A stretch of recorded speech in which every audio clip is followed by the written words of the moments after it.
Well, it's very rare because usually the disclosure of such material is where the government minister is advised that such disclosure could cause real harm or threat to national security. He is obliged, namely the coroner, not to hold the full coronial inquiry and allow the material to be placed in the public domain. So once the risk to national security has been certified by appropriate ministerial certificate, the court has really got no other role to play. One would assume, therefore, that he would have to make an interim ruling or just a ruling saying open verdict or inconclusive, something along those lines. I don't know what the official term would be. Yes.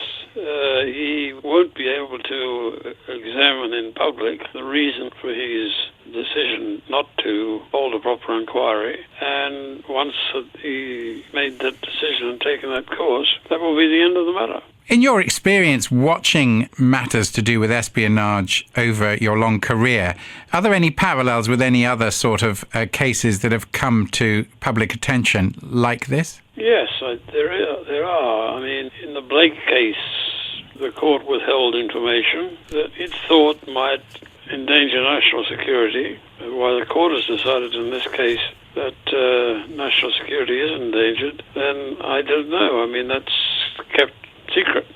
The fact, though, that Mr. Litvinenko died in hospital and a lot of questions have been raised about even the autopsy report and the death certificate, there seems to be a lot of obfuscation or lack of clarity about exactly what did happen to him even after he became ill. Yes, it's a murky area. Nobody knows really what happened, what he was doing, what his motives were, who he was working for, why he was in London, what he was up to. I can understand Mrs. Litvinenko's anger. The coronial inquiry will not go ahead at the moment because she thought that this might be finally and forever cleared up. Instead, it looks more obscure and more murky than before.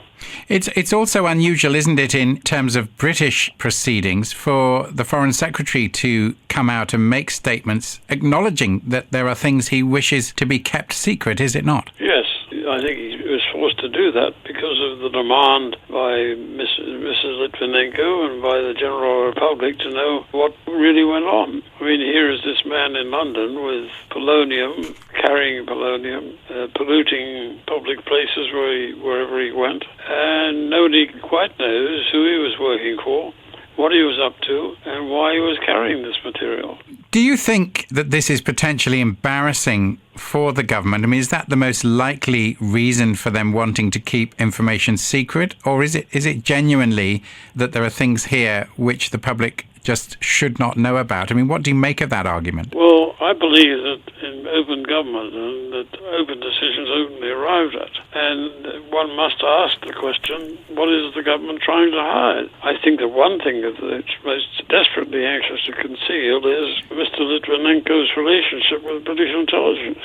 What leads you to that conclusion? Just his general behaviour and the attitude of the British government to inquiries that the Russian government were making, the whole atmosphere, the indications of the behavior of these people, it leads me to believe that there's some sort of secret intelligence involvement. Now, the Russian authorities have persistently claimed that they've not had the cooperation they would have hoped from the British authorities, and I think in the British media that's almost been poo-pooed. But from what you're saying, it sounds as if there may well be some truth in that suggestion. Yes. I mean, I think there's still a lot to be revealed about who Mr. Litvinenko was working for, what he was doing in London, why he was carrying polonium. Is it possible that he was a perpetrator rather than a victim? And there was some sort of government sting to reveal the underground exchange of polonium and radioactive materials, the possibility of a black market existing in it. And he got involved, and